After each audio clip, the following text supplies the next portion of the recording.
We begin today's shiur at the top of Daf Nun Zayin. Before we start the actual Gemara, and in this case we'll start the Mishnah, let us point out that though we are in the context of a Daf Yomi type shiur, today's shiur, Daf Nun Zayin, may very well include the Gemara on Daf Nun Ches as well. So now the Mishnah. Koinum peros ho'elu olai. A person vows using this example, this one of several examples that we'll see on this phrase. He prohibits upon himself these fruits, specific fruits that are in front of him. Koinum hein al pi, koinum hein lipi. These are all different expressions of vowing. The result of using this language, Ozer b'chilufeinu v'gidulehem.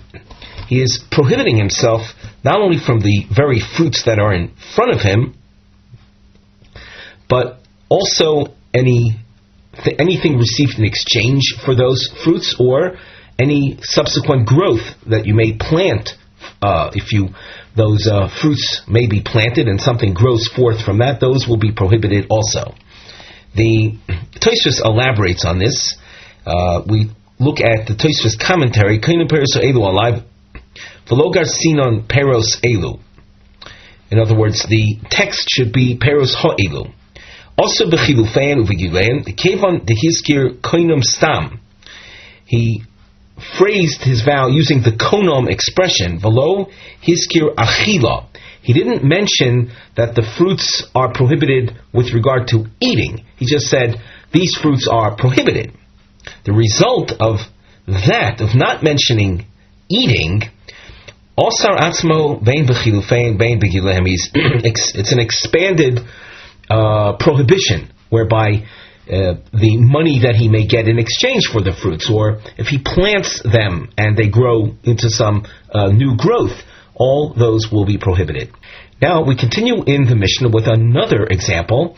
He vows she'eni ochel, or she'eni to'en. Here he mentions eating. Muter b'chilufehen uvegidulehem.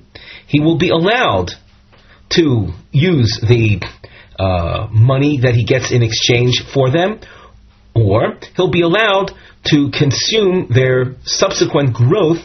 B'dovar shezaro kola. If it's a type of plant that when you put the seed in the ground and a new growth emerges from it, the original seed is no longer there.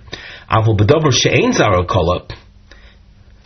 If, let us take, for example, an onion. Let's say you prohibited yourself from eating through a vow, from eating a particular onion.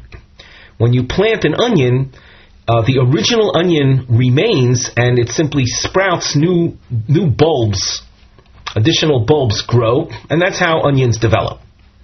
So that's an example of a dover she'ein zaro kola. In such a case, afilu gidulin asurim. Then even the subsequent growths and the growths from those are prohibited, because they're viewed as the original item prohibited. A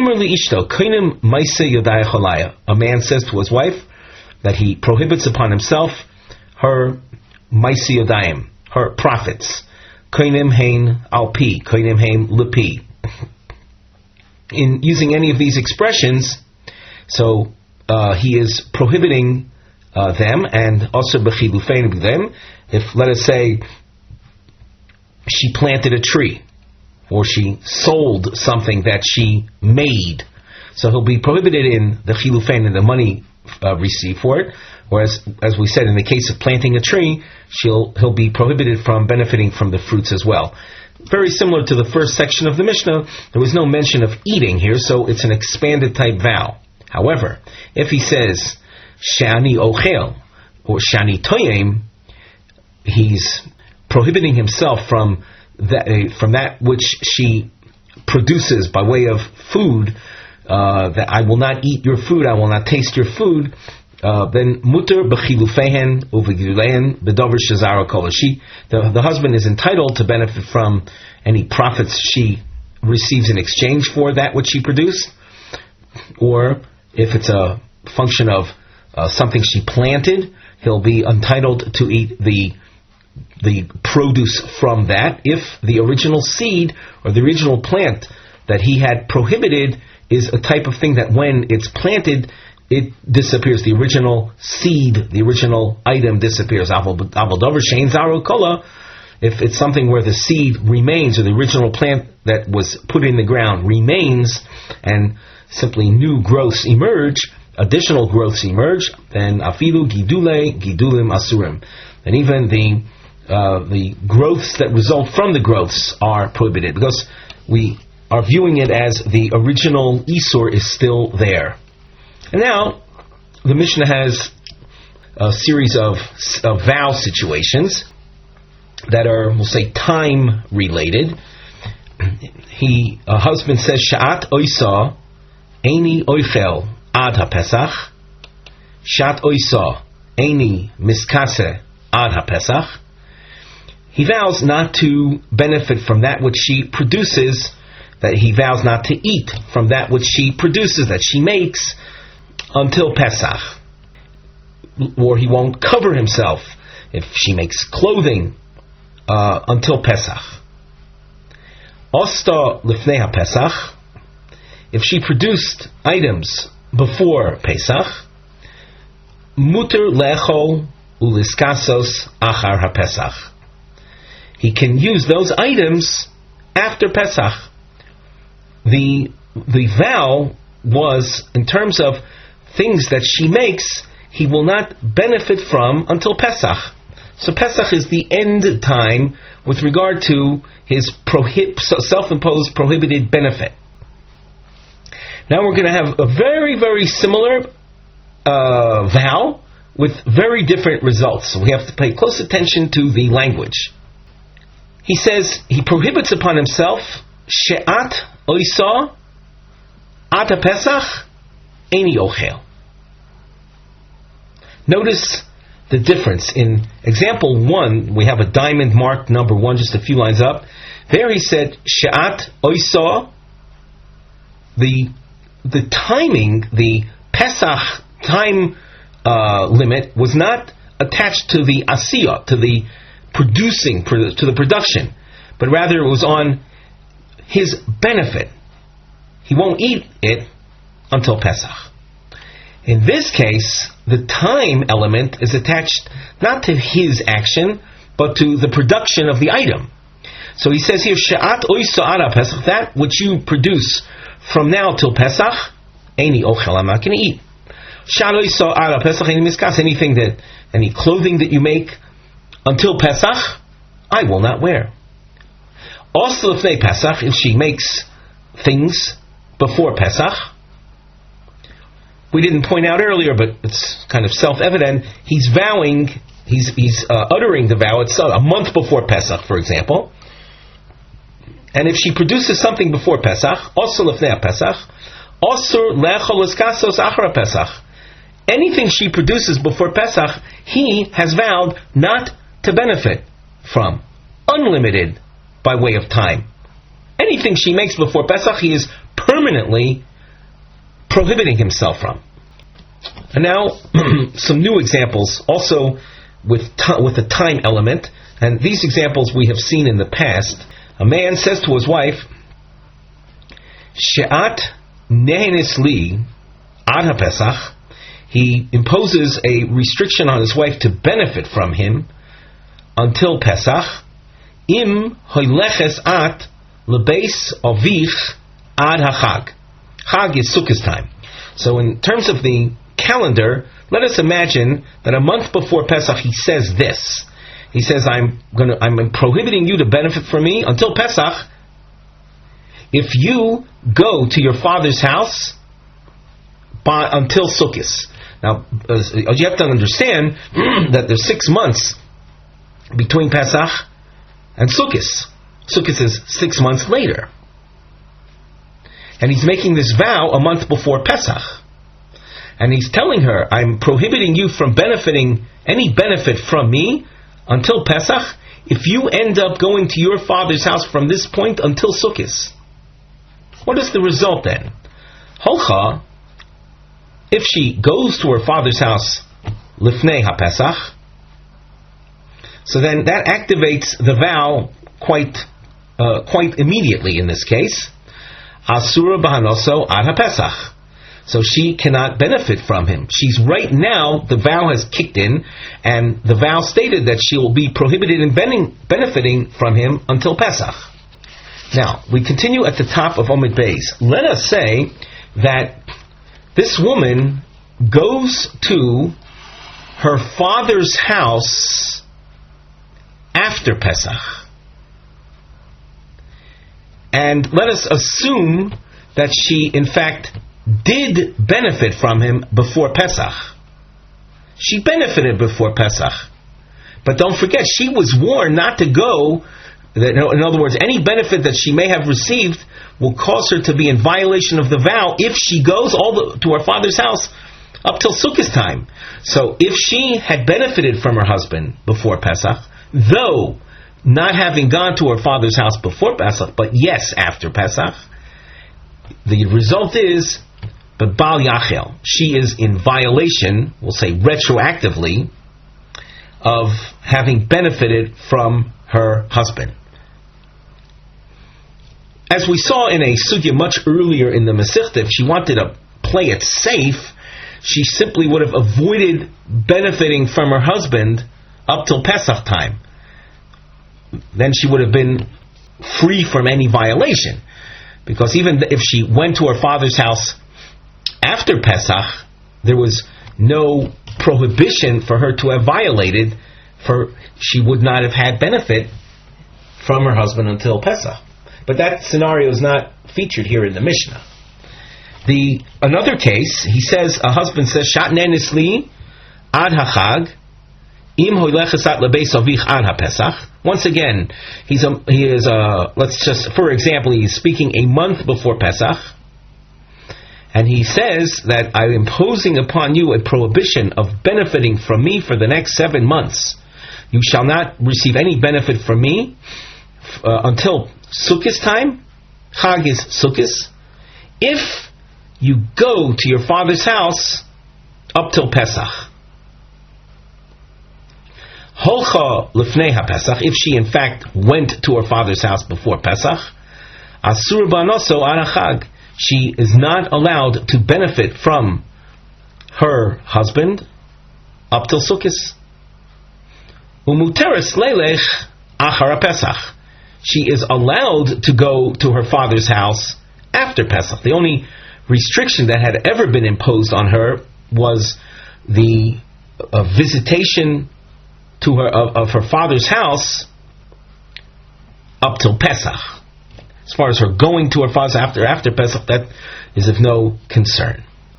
As we look on in the Gemara, we're going to be starting a sugya now that I mentioned at the outset is going to be a sugya that's going to be cause us to spill over the Daf Yomi, the standard Daf Yomi quota that we try to adhere to. But in this case, we're going to in fact break up a sugya, but that lasts till Daf Samach Amud Aleph. We have a topic heading, the Nosei, and we indicate till Samach Amud Aleph. That means a very long sugya as far as Daf, by way of Daf counting. And the topic is Gidulei Heter Sherovu Al Ikoro Shoya Ozer. Something is planted. We'll say the basic plant that's put in the ground is something that is prohibited. But it grows, gets larger and larger and larger. That's called the Gidulei Heter. The additional growth, the subsequent growth, is something not prohibited. And what is considered prohibited, so we'll see many different examples in the Gemara. So we can speak right now in general terms, where subsequent permissible growth outnumbers, is the majority over the original prohibited plant. Kagon, basal shel shvius, imagine an onion of the 7th year. The 7th year, the Shemitah year, is a year in which things that grow first of all, you're not allowed to cultivate them, and agricultural activity is forbidden. And you happen to have an onion that grew during the Shemitah year, and part of the rules of Shemitah is that when an item becomes unavailable in the wild, in other words, animals that are roaming around will have no access to it simply because it's gone out of season. So any vegetation that's like that, you have an obligation, if you have it in your possession, you have an obligation of destroying it. It's called biur. You might be familiar with the term biur chometz, the destruction, the burning of chometz before the onset of the Pesach holiday. So there's a similar concept with regard to Shemitah produce of the 7th year, that when it goes out of season, it becomes prohibited. So we had an onion like that, an onion during of the Shemitah year, after the prohibition set in. It's considered then a forbidden thing, something would need to be destroyed. And then you planted it in the 8th year. The 8th year is a time that agricultural activity is mutter. So you have your basic onion that's prohibited, you planted it and it grew, it expanded, and to the point that the subsequent growth was greater in quantity than the original prohibited item. That's the general theme. Subsequent growth that outnumbers, constitutes a majority over the original prohibited material. Is the prohibited material then botel? Is it considered voided? Is it considered as if it's not there anymore? Or not so? The Gemara opens up with a quote from the Mishnah: Ha'omer li'ishtoi koinem ma'aseh yodaya cholai, koinem hein al pi, koinem hein lipi v'chulei. We have a firebox marking, one of our rare markings, but it indicates that this name, more accurately that which he represents, is going to last a long time in the sugya, and in our case it certainly will, all the way till Daf Samach. Yishmael ish Kfar Yoma. Kfar Yoma is the name of his place. Yishmael from that place, Kfar Yoma. V'amri lo, another version of his place is ish Kfar Dima. Helo biyodo botzel she okroi b'shvius v'notoi b'shminis. The double underline marking is to emphasize throughout the sugya the item that is we'll say the beginning, what's called the ikr, the original item, and then you'll see the Gemara makes reference then to the subsequent growth. But in this case, we're talking about a shvius, a Shemitah year onion. Later you can see a double underline botzel shel truma. Then you'll see botzel shel notay bekerem. Different types of original isurim. In this case, we're dealing with an isur of shvius, and he took this Shemitah onion and planted it in the 8th year of the sabbatical cycle. It's the first year of the new sabbatical cycle, we sometimes refer to as the 8th year. V'ravu gidulav al ikoro, and the subsequent growth outnumbered the original amount of botzel, of onion that was there. V'hachi ka mibayale, and the following is the question that arose, that appeared to him. What question? Gidulav heter v'ikoro iser, where the subsequent growth is permitted. Of course, we're talking about 8th year produce, the additional onions that grew, or the additional layers of onion that emerged during the 8th year is quite permissible. And the ikr, the original onion bulb, was a 7th year onion, which is prohibited, meaning after the biur, as we explained earlier, you would have had to get rid of it. V'keivon deravu gidulav al ikoro, and since the subsequent growth outnumbered the original, oisan gidulei heter malines ho'iser oiloi. Does the subsequent allowed growth, ma'alin would mean is mevatel, does it cancel, does it void, does it neutralize the original prohibited part or not? As far as this question is concerned, there are two possible schools of thought. Either it does cancel or not. And we're going to see a number of names. And this Gemara will, demand of us remembering or following the names. Hence, the markings might be very helpful to many of us because of the plethora of names that will appear. So, initially, Osla Kame, the Rebbe Ami, lo have biyodei. Originally, the question was, he came to Rav Ami with this question and he did not have an answer. You see, we have a little arrow. Later, the question is presented again to Rav Ami and he has an answer. But in the meantime, Rav Ami doesn't have an answer. Also, the Kame, the Rabbi Yitzchak Nafcha, Poshat le min hoda, the Omar Rabbi Chanina, Trisa, Omar Rabbi Yanai. So the question was brought to Rabbi Yitzchak, and he answered it based on that which Rabbi Yanai says. There are a few names here. In the middle you have Rabbi Chanina Trisa. Trisa is the name of his place, and who quoted Rabbi Yanai. Now the marking that you see this trapezoid shape, it's on the side of the Gemara, we feature it, Deos Shegidulin Mevatlim Ho'iker. With the narrow part of the volcano shape facing upwards, that represents an opinion that the subsequent growth does void, cancel, or neutralize the original. The inverted trapezoid are Deos She'ein Gidulin Mevatlin Iker. So now, the first opinion that we see is Rav Yanai, and Rav Yanai doesn't talk about a botzel of shvius, he talks about a different type of botzel whose Iker is prohibited. Botzel shel truma. Truma is the tithe that one separates from his produce and is given to kohanim. Only kohanim are allowed to partake of truma. Non-kohanim are forbidden in consuming truma. So he took a botzel of truma, shenotoi verovu gidulav al ikoro mutter. The onion, after its additional growth outnumbers the original botzel, it is mutter. So the onion is described as something that's not prohibited to others. Omar le Rav Yirmiyah v'tem Rav Zrika.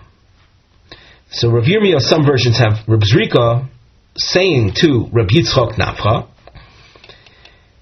Shavik mar train v'ovid kichad, you abandon two opinions in favor of one. In other words, you chose an opinion that's lenient, that allows the subsequent allowed growth to neutralize the original prohibited substance. That's only one opinion. There are two opinions that are restrictive, that don't say that the original is canceled. The Gemara asks, Man ninhu train, who are the two? So just by way of the markings, you scan along, you can see we have numberings, you can see immediately two inverted volcanoes, indicating two restrictive approaches. So who are they?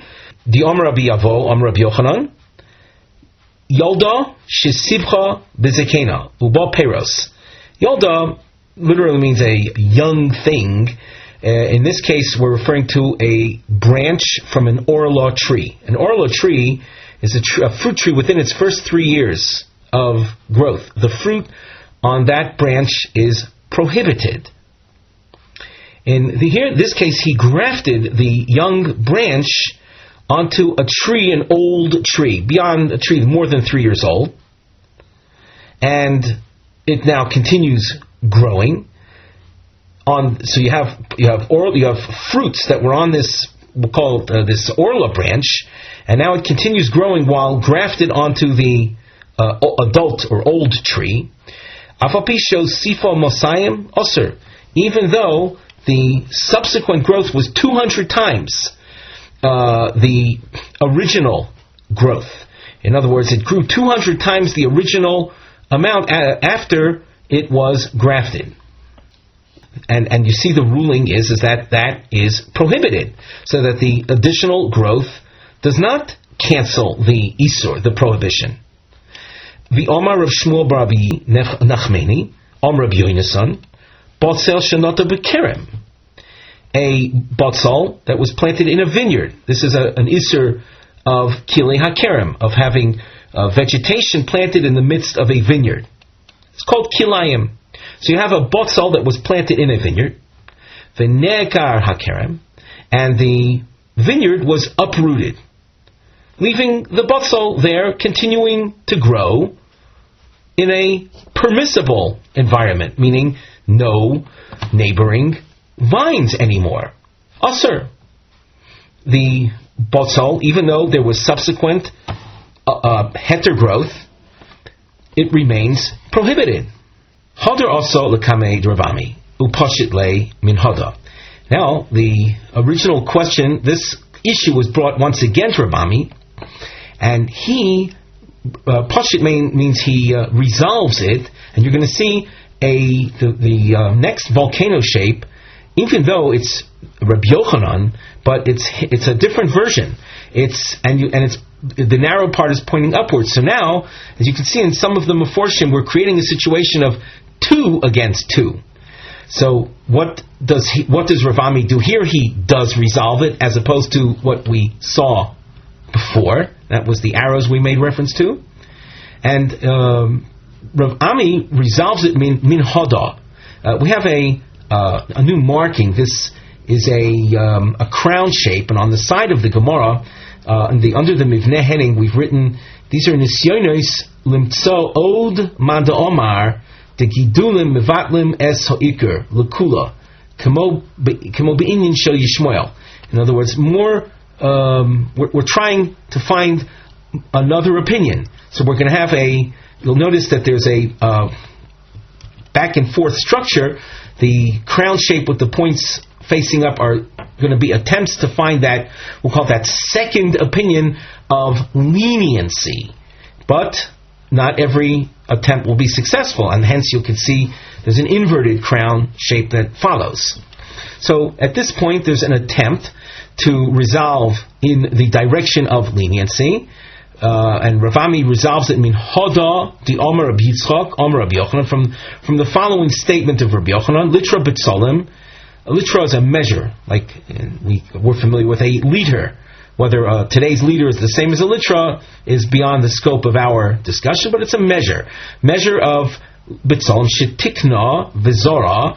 Tikna means it was tithed, it was properly tithed, and they were planted. Misaseres lefi kula. When you harvest the onions at the end of the growing season, you have to tithe all of them. All of them, meaning including whatever you had originally put in the ground. What you originally put in the ground was already tithed. Theoretically, it doesn't need to be tithed again, but you see here it does need to be tithed again. What does that show us? Alma oisan gidulin mevatlin ikar. You see that the subsequent growth neutralizes and cancels, voids the original. The Gemara says, from here we can't bring a support to a position of leniency that Yishmael was seeking earlier. He was dealing with an original prohibited onion, and what was the result of the subsequent growth? Will it neutralize it and allow, and as a result everything will be allowed? Here you have an original mutter onion. Notice the difference. An original allowed onion being planted, and the subsequent growth is a source of stringency. So, and that's what the Gemara says here, Dilma lechumra shiny. It could be that where the result is a stringency, in this case the insistence on tithing everything anew, that's a stringency. So when it comes to stringency, yes, we'll say that the subsequent growth voids the original, because we're going in the direction of expecting more of you. So that doesn't help us, so to speak, in our quest. As we said before, the case that Yishmael was dealing with was a question of whether subsequent growth cancels original prohibited growth in the direction of leniency. Elo min hada desanya. So rather, we're going to try to resolve the issue, again, in the direction of leniency, from the following Tanaic source. And this Tanaic source is rather long. It covers half of Nun Ches Amud Aleph. So we have a source, Desanya, Rabbi Shimon Oimer. Rabbi Shimon tells us, Kol, we're at the top of Daf Nun Ches Amud Aleph. Kol davar sheyesh lo matirin kagoin tevel, and the source goes on with a list of items that come under this heading, things that have matirin. What does that mean? We're referring to something that is presently prohibited, but it could become allowed, it could become mutter. Davar sheyesh lo matirin, what is included in that list? Kagoin tevel, Meiser Sheni. What tevel is untied produce. Well, untied produce as is forbidden, but it has matirin. Once you tide it, it becomes mutter.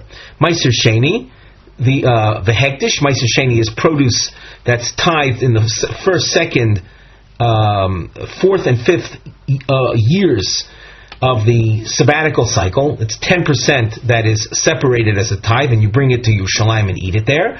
And if not, you have the option of redeeming it. So Meiser Sheni can be redeemed. Hektish, something sanctified, can also be redeemed. The Chodosh are new grains that, when harvested, become allowed, the new season's grains become allowed for personal use after the 16th of Nisan, when the Omer is brought. So these items, Tevel, Meiser Sheni, Hektish, V'chodesh, Lo Nosnu Bem Chachomim Shiur. That means if they get mixed up with permitted things, no matter what the amount of prohibited stuff, whether it's Tevel or Meiser Sheni, that gets mixed in, whatever the amount is, the entire mixture is forbidden. Because instead of relying on bittul, of cancellation, there's another way of achieving permission. And we alluded to that just a moment before. Whether it's redemption or waiting till the proper date. V'chol davar she'ein lo matirin, things that are by their very nature forbidden, and they remain forbidden. Kagon, truma, utrumas meiser v'chalav yorla v'kila kerem.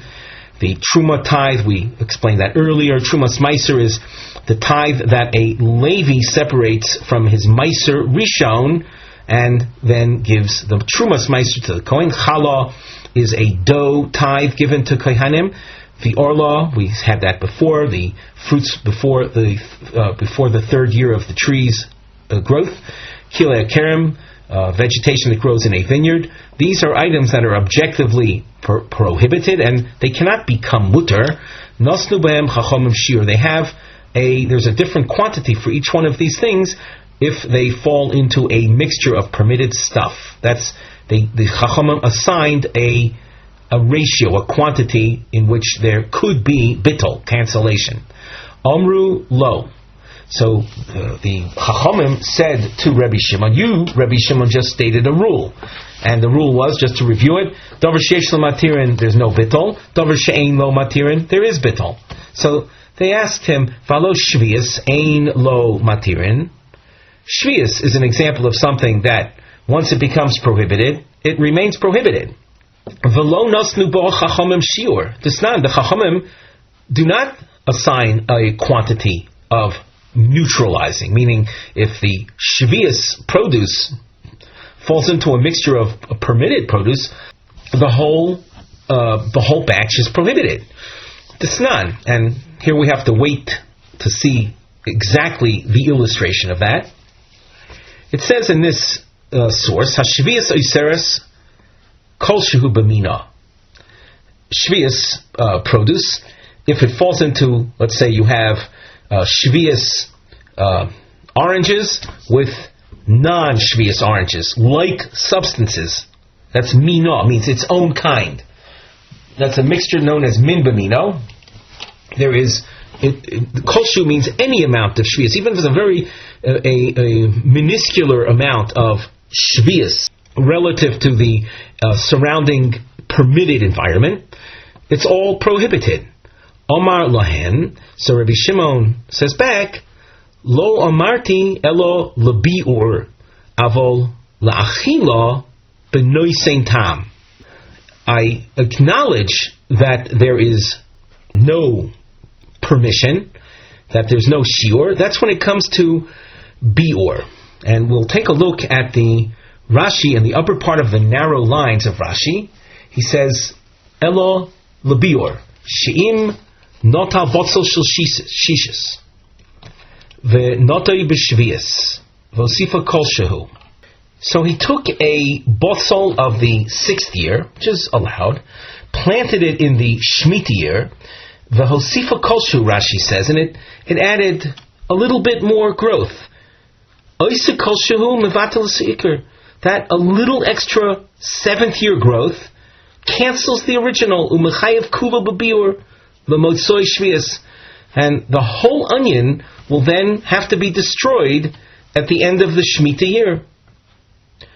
Avol achila she'im, Rashi continues, shemnis arvu perish shvius v'perish shminis li'achar shenis chayvu b'biur. If 7th year produce gets mixed in with 8th year produce after the biur time set in, v'lo biaron, and he didn't destroy them, the hashta kaimi be'isur achila, and now you're dealing with a problem of 7th year produce that's osir, that's forbidden to eat. Eino oiseres ela b'noisein tam. The presence of prohibited fruits will affect the entire mixture only if there is enough of the prohibited to impart their taste. Their taste could be perceived amongst the rest. This is a little bit beyond the scope of our current sugya, but no Saint Tam is an amount that often is associated with 1/60th. In other words, if you have 60 times the heter, then the isur will be neutralized. V'in vim ein ba b'no Saint Tam mispatel, and if there is enough of the heter, of the allowed substance, to cancel any taste that the prohibited would impart, then the prohibited is cancelled. Now we get to the main point.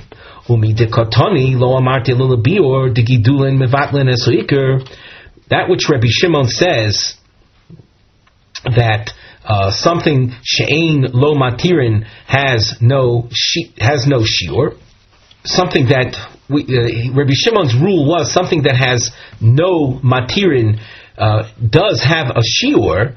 So he explains that in the case of the shvius, even though it's something that has no matirin, there is a shiur with regard to achila, as we just saw in the Rashi.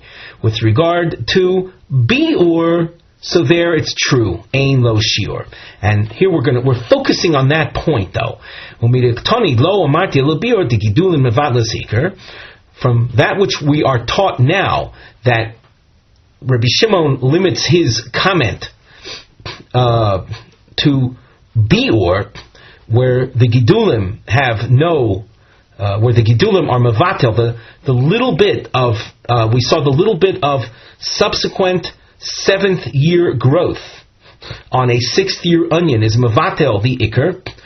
Hasanami bebaya shel Yishmael. Well, we can use that principle and apply it to the original question of Yishmael and say gidulav mevatlin es hoikr. And with that, what would we end up saying? Remember Yishmael's example, the botzel sha'akro b'shvius v'nato b'shminis. The subsequent growth should mevatel the Shemitah onion. The Gemara says, once again, you cannot resolve Yishmael's case from this case. The Dilma, the Gemara says, you see the inverted crown shape? The Dilma ha'nami l'chumra shiny. In this case too, the result was a stringency. What was the case? We saw it in the Rashi. He took a 6th year onion, and there was subsequent 7th year growth, making the onion a 7th year onion. So in order to make the onion into a 7th year onion with all of its restrictions, there we'll say that the subsequent growth is the determining factor. But in Yishmael's case, where it was an issue of taking a 7th year onion and having the 8th year subsequent growth, which is a mutter growth, determining the identity, that far we might not go, because that is a leniency, having the 8th year additional growth be the determining factor. Ella min hada pashtab. So as far as Rav Ami, in trying to resolve in the direction of leniency, so he would have done so from the following. Desnan. And you can see another Tanaic source. Bitzolim, onions of the 6th year. Sheyardu aleim gishamim v'tzamchu. Rain fell, and they stay in the ground, in this case, into the 7th year. 7th year rains fell, and they grew. Im hoyu erlin shelahem shchorim asurim. If the leaves that emerge from the ground of these onion plants are dark in color, that's a siman, that's a sign that they grew as a result of the water, the rainfall of the 7th year. So, these onions are usher. Horiku mutarin. Horiku indicates a color that would symbolize, I'll say, withering of the plant, drying out. If the leaves don't have that healthy dark look to them, they're mutter. It's a siman. It's a sign they didn't grow at all during the Shemitah year. Rabbi Chananya ben Antignus Oimer im yecholin litlosh be'olim shalem asurin. If these plants, these onion plants, are strong enough that you can pull them out of the ground by grabbing their leaves, so they're ozer. It shows that there's been additional growth and strengthening of the plant in the 7th year. So that indicates that they would have a din of 7th year onions. And if not, then they would not be prohibited. Ukenegdon lemoitsoi shvius mutorin. That means if you had 7th year onions that continued to grow into the 8th year, and there's enough strength in the leaves that you could pull them out of the ground, that would show that the gidulei heter, that the subsequent 8th year growth cancels as mevatel the ikr. And here you have an example of a heter, it's the subsequent 8th year growth, which is mutter, canceling the 7th year original onion. And this is a parallel then to the Yishmael case. What was the Yishmael case? That was the case of the onion of Shemitah that was planted in the 8th year. It took a 7th year onion, planted the 8th year, then there was additional growth. So this would be a good example. L'meimra de gidulei heter marlin eso iser. Here we have the source that the gidulei heter, the subsequent 8th year growth, cancels the 7th year original product, in this case, original onion. The Gemara rejects this also. The Dilma b'meduchanim. It might be that we're talking in this case about onions that were crushed, that were ground up, and there is no ikr, there's no original substance that is extant. We say in Hebrew, we say be'ein. It's no longer there. It's been ground up. So in a case like that, there's room for leniency.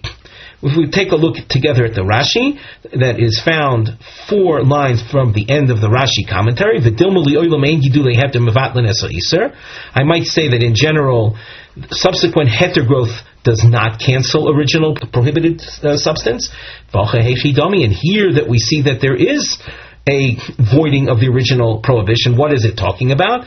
It's ground up. The teaching here that the corresponding 8th year scenario would be allowed, Kedon Shehudchu Shekosham b'meducha, were crushed in a crusher. The lesson likon by Nayu, the original prohibited is not there anymore. It's ground up. Avabai di Shmuel di Isei Lekerbein Ikunameimar to Lobat. But in the original Yishmael question, where the original prohibited item was still there, it's just outnumbered, maybe it wouldn't be voided. Hello, we continue in the Gemara. You can see the resilience of Rab Ami, or at least of the Gemara, in not accepting any of these rejections. We try again, Ela min Hoda Desanya, from the following source. And we continue now at the top of Amid Beis. We're at Nun Ches Amid Beis. Hamenachish imakusi b'chosios. Menachish is what we would call weeding out. He's weeding out together with a kusi. Chosios, kusi is a person who's comes from a people whose original conversion to Judaism is questionable, and they're weeding out chosios. You'll see that the Gemara will explain what they are later on. So it's important just to realize that at this point we're not going to explain, but later it will be dealt with. So there's weeding out in the amongst chosios vegetation. You're entitled to eat from it, like snacking. Achilsar means a non-permanent type eating, meaning a non-established eating, rather snacking. And when you sit down to eat a regular meal of it in your house, you'll have to tithe from them with a total certainty that they need tithing. The Kusi people that we just mentioned are people that aren't diligent in tithing. Rabbi Shimon ben Elazar Oimer, Im Yisrael choshed al Shvius, lemoitzoi Shvius muter.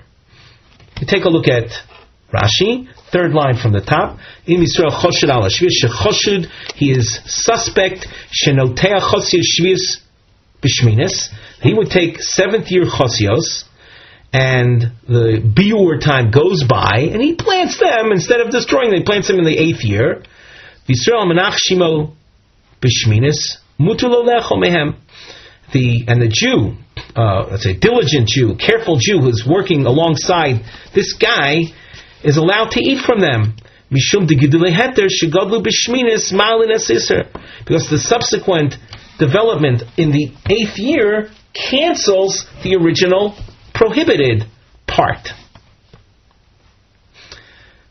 This shows us l'meimra degidulei heter malin esiser, that the subsequent 8th year growth, motzoi shvius in the source, is it means the year after the year after the 7th, the 8th year. So we see that the gidulei heter malin is mevatel, the original prohibited amount. The Gemara tries to reject this and says, "V'dilma b'davar shezaroi kola." Maybe we're talking about that type of plant that, though the original was prohibited, zaro kola, the seed, the original kola, disintegrates, is no longer there. The Gemara says that can't be. Ha'tanya, elu hein chosios, kagon haluf, hashum, v'abetzolim. The term chosios that we left undefined earlier is here defined. Chosios includes plants, names luf, shum. Shum is often translated as garlic, betzolim often translated as onions. These are things where ein zaram kola, the original doesn't disappear, and and even so, the subsequent mutter growth does cancel the original. So here we would have, at this point, we would have a support of let's say an additional ruling of leniency, like the original question of Yishmael. In other words, a case of subsequent heter growth canceling an original Isser growth when the original Isser is still there. We have a note, a structural note, and you notice there's a slight change in the way we're marking with the crowns. So on the side of the under the mivneh, you have this new crown design, the dashed crown top. It's a ma'akaf. B'shlav hazeh ha'gemara lo mevia oid mekoros lomar degidulin mevatlin ho'iker gam lekula. The Gemara is not from this point on is not going to bring any more sources to prove anything concerning the subsequent growth, canceling the original growth, even if it were to demonstrate a leniency.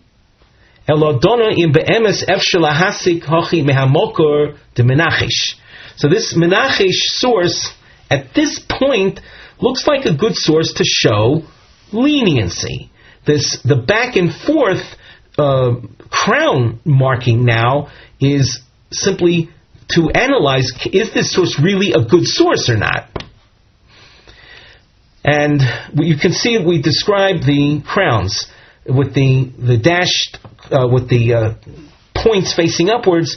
Menachish have a moker lukula. That will say that the Menachish source is a good source to demonstrate leniency. The inverted crown, the chiyuv, would be a rejection.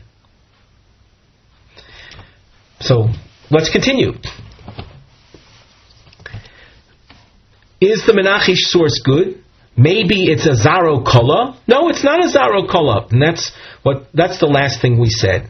We continue in the Gemara text, Vidilma b'meduchanin.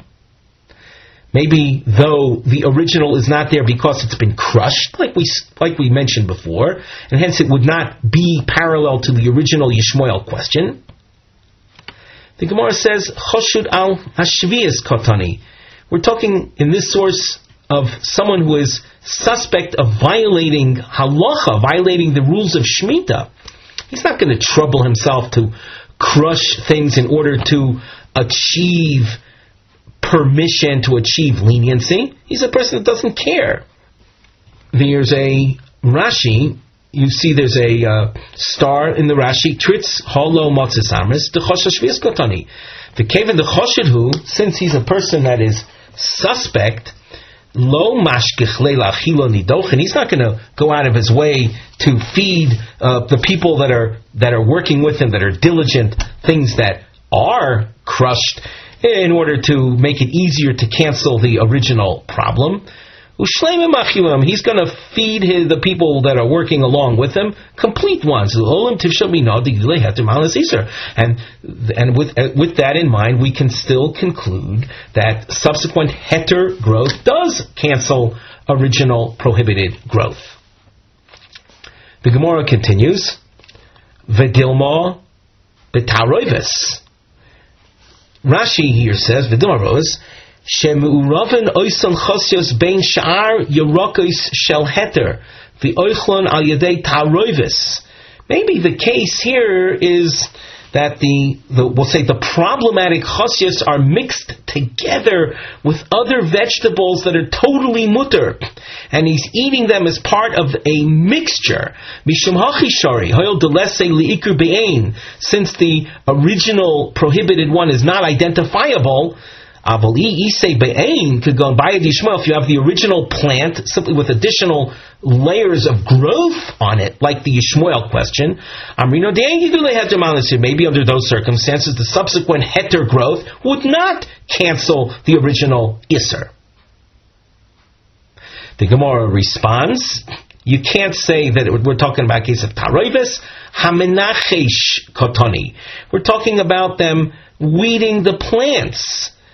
He's eating them as they are, as they're weeding them out. They're not part of a mixture.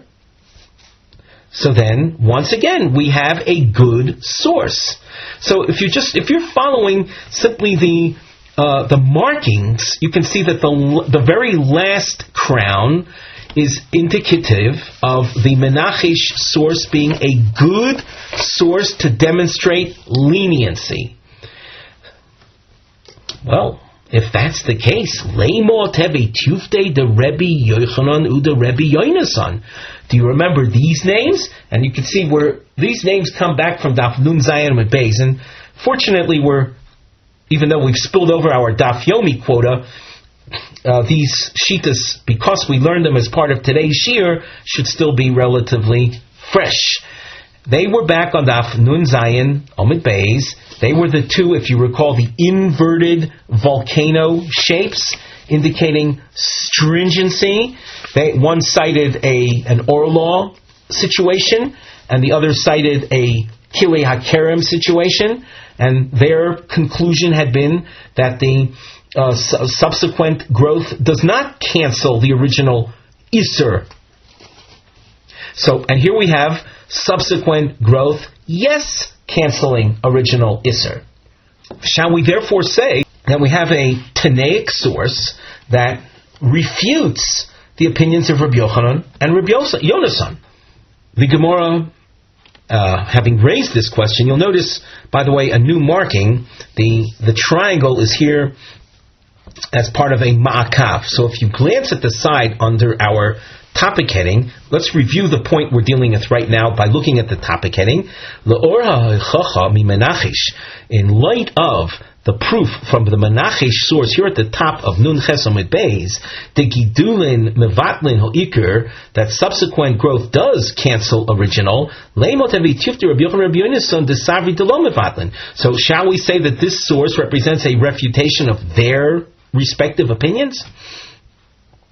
Under the Mivneh heading, the triangle is featured, and it's a ma'akav to keep track of the back and forth. The triangle point facing up represents a kushya, a challenge to them, and the inverted triangle represents a tiritzin, a response. So shall we say that this source represents a refutation of their opinion? Omar Rebbe Yitzchak. So Rebbe Yitzchak responds and says, Shanya Shvius. This source was dealing with Shemitah. Their examples were dealing with Orla and Kiliat Kerem. Shvius is different. Hayol v'isura al yadei karka, b'teilasa nami al yadei karka. The pasuk says v'shav saharetz. The Shemitah year represents a year in which the land is to be fallow, to be at rest. V'shavsa, like the word Shabbos, it takes a rest, takes a break during the Shemitah year. And hence, things that are cultivated during the Shemitah year are prohibited. It's a violation, but it's a land-related violation.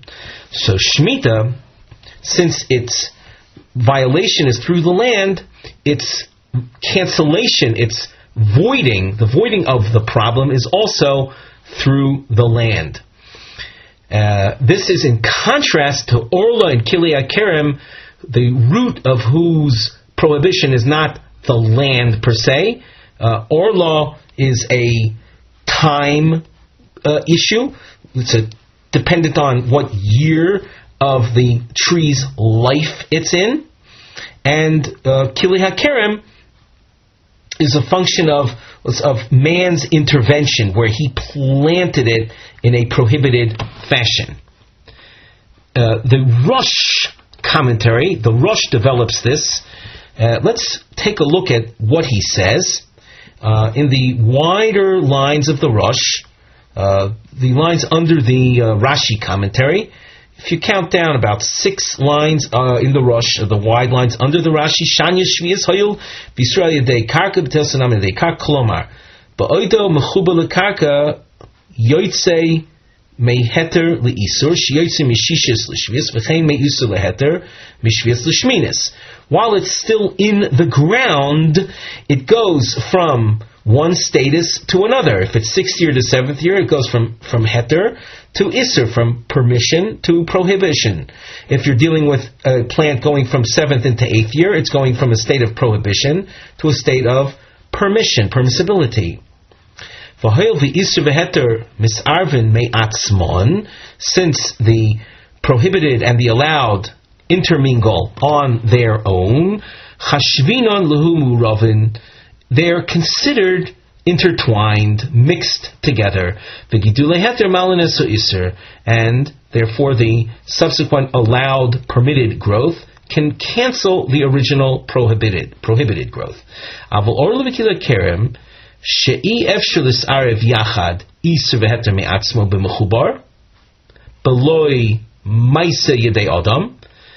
The Isurim that Rabbi Yochanan and Rabbi Yehonasan refer to, namely Orla and Kiliat Kerem, they don't mix together. The Isur and Heter there do not mix together without human intervention. Kagon be'Orla al yedei shesibcha bezekena. The Orla is the branch that had fruits on it from within the first 3 years. It cannot be mixed with heter unless there's something human, there's a human proactive intervention. Namely, the person actively takes the branch of the orla and inserts it and grafts it onto the adult tree. Ubikilayim ayidei akiras hakerem. And as far as the isur of the kilayim, unless the surrounding vineyard is uprooted, you won't have a mixture of isur with heter. And therefore, because they're dependent, orla and kilei kerem, in order for the isur and heter to intermingle, you need to have a human intervention. Lo chashvinon lehu muravin. They're not considered mixed together. V'domi lemevatel isur b'yadayim. And they represent cases where you are proactively trying to cancel that which is prohibited, which is something that we don't accept in halacha. We don't allow. We say we have a concept. Ein mevatlin isur lechatchila. Hilkoch ein gidulin ma'alin eso ikr. Therefore, in their cases, the subsequent heter growth, which comes about only because of human intervention, is not capable of voiding or of canceling the original isur. So, if you thought that the Menachesh source at the top of this Amud, which was a case of Shvius, would be a refutation of HaRav Yehonasan and HaRav Yehonasan, you're wrong.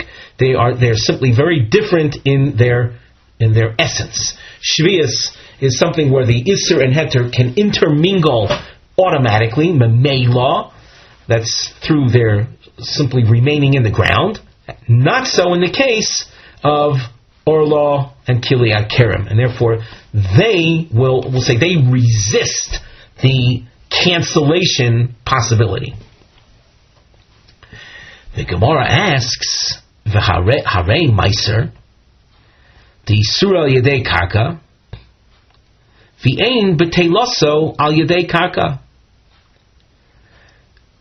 Rabbi Yitzchak wanted to say that Shvius is something that, since its Isser is through the karka, its Isser is through its growth in the ground on the Shemitah year, so its cancellation also comes through the ground. And as we described, it's mimela, it's without your intervention. But Meiser is a challenge to that position. Meiser, we know, is Isser al yedei karka, but the B'teilah is not, the cancellation is not through karka, desanya. This, I'm going to just say that at this point, it's quite vague. We haven't explained it. We're just challenging it in terms of, we'll say, a principle or a formula. We haven't explained the details. What we will do before we read the Gemara itself, we'll look at the Rosh who explains the Gemara based on things that we haven't learned yet in the text, but we'll use the Rosh as introduction. So we pick up the Rosh where we left off.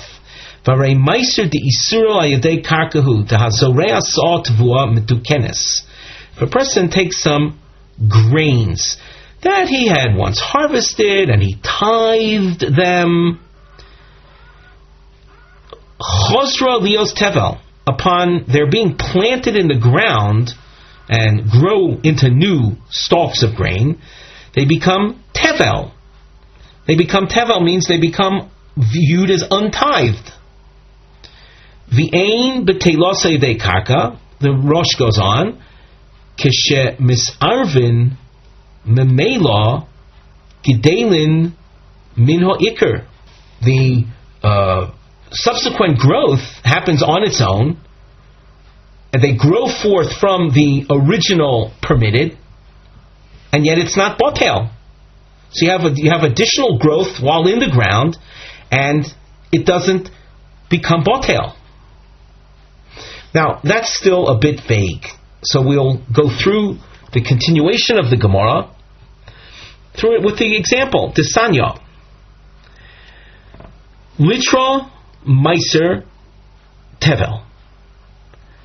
The Meforshim explain you have a Levi. A Levi is someone who receives Meiser Rishon as a tithe, and the Levi received his portion and had not tithed the Meiser Rishon, That's called litra meiser rishon tevel. The Levi, upon receiving his tithe, has to take off 10% of it and give it to a Kohen. Well, he didn't do so. So you have litra, so a measure of meiser. That's tevel. Shezor bekarka v'shbicha, and the grains grew into new plants. Varei ke'eser litrin, and now instead of 1 liter, you have 10 liter of new growth. 10 liter means altogether 9 liter of new growth plus the original litra. Chayovin b'meiser ub'shvius. The oisa litra, now chayeves b'meiser ub'shvius means they have to be tithed, and if it's a function of the growth in the 7th year, when the biur time comes, they have to be destroyed. The oisa litra ma'aser lo mimokum acher lefi cheshbon, and here is really the key point in this source. And to appreciate it, we look again at the Rashi. The Rashi that we're looking at is on the third of the widest lines at the end. The oisa litra shezora ben Levi kshena museres, that original liter quantity that was planted by the Levi when it was not tithed. The Trumas Meiser tithe had not been removed from it. Even though upon harvesting it he does all the tithing. Tzorech la'asra pam shniya Trumas Meiser sheniach halevi eshtakei shlo hifish mimena. He has to take a second Trumas Meiser, even though he's taking off all the proper tithes from it now. It seems to me that he's also removing a current Trumas Meiser. He has to take off an additional Trumas Meiser, an additional 10% of the original amount, of the original litra. Shebedinhu shelo yistaker b'kach shezor k'sheno musas. We don't want him to benefit from having planted stuff that hadn't been properly tithed. The Rashi goes on, he will have to remove the tithe from last year's produce. We